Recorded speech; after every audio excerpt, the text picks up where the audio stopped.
Synergetic journal videos of my individual continuous non-political manifesto, May 12, 2026, beginning anew. The Closest Approach to Eternity and God, Part 17. Christina Herlovson's ongoing Synergetics research project, with innumerable beginnings at the dawn of new light, without becoming unhinged in the anticipatory design science communication process by preset conditions which lay in readiness to upset the purposefully directed equanimity.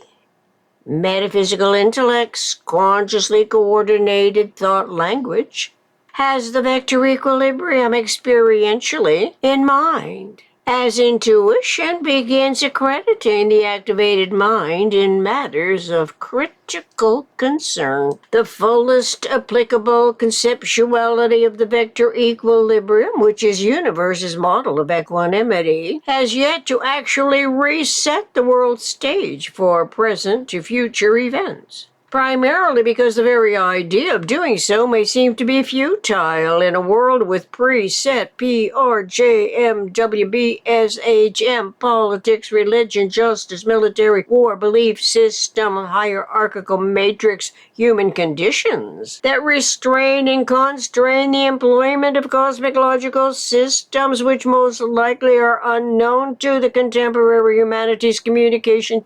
technologies. Our 21st century generations of humans are also beset by other factors as deeply hidden subsets of the PRJMW system's contextual parameters.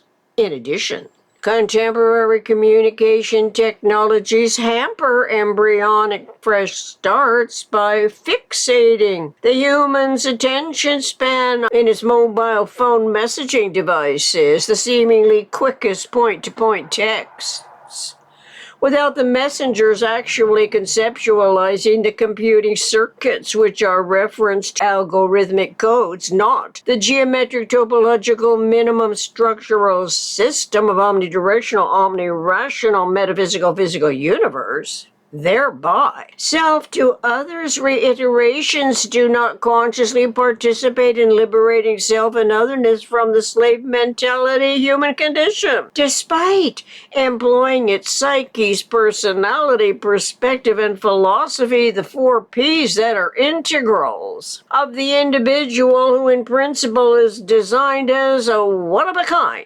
replete with its inherently inviolable integrity. The otherness, writes Herbert Minster Fuller at Tetrahedron, as primitively central to life, March 3rd, 1977, is the aberrations, and essential to awareness of being the minimum statement of the experienced life. This is when only the tetrahedron can accommodate otherness, clearly suggesting a viable necessity to explore survival options in support of all life by integrating into the thought language evolving universal communication process, the tetrahedron. Inviolability, however, is an exploitable asset when the individual is programmed by intentionally directed, profit-motivated claims from today's hierarchical ambitions and ancient times that seemingly are so remote as to bear no relevance to contemporary concerns, even though hierarchically contrived intra-domineering masterminds from the old days have yet to be extinguished, nor distinguished by explicit identification. It nonetheless can play havoc with beginning anew, regardless from what derivation systemic thought's evolving mentality commences. With many not yet clearly identified problem-making event entities that we have yet to eliminate, humans perpetually regenerate exasperations that, if known, can be generalized to a more readily available, reliable, referential reality basis that happens to be metaphysical physical universe's vector equilibrium, which coincidentally is also the equanimity model that shares the same design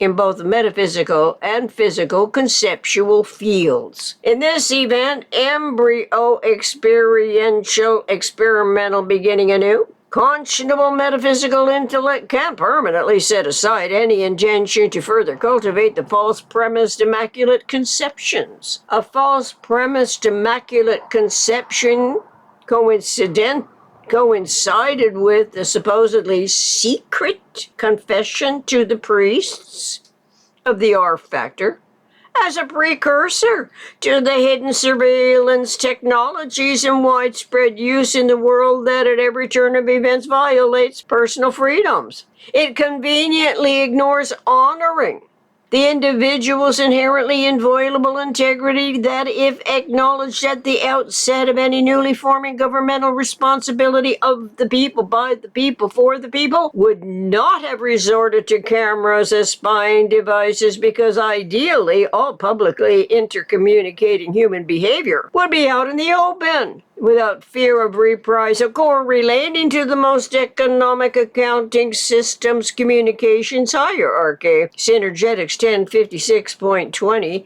May 13, 1975. Nor would cameras have become devices to exploit humans as victims, to satisfy the most aberrant behavior, to maliciously criminal extremes that nonetheless seem to attract a ready-made market. Until next time, thank you. Gratefully, faithfully, eternally, Christina Herlufsen. Contact herlufsencristina@gmail.com.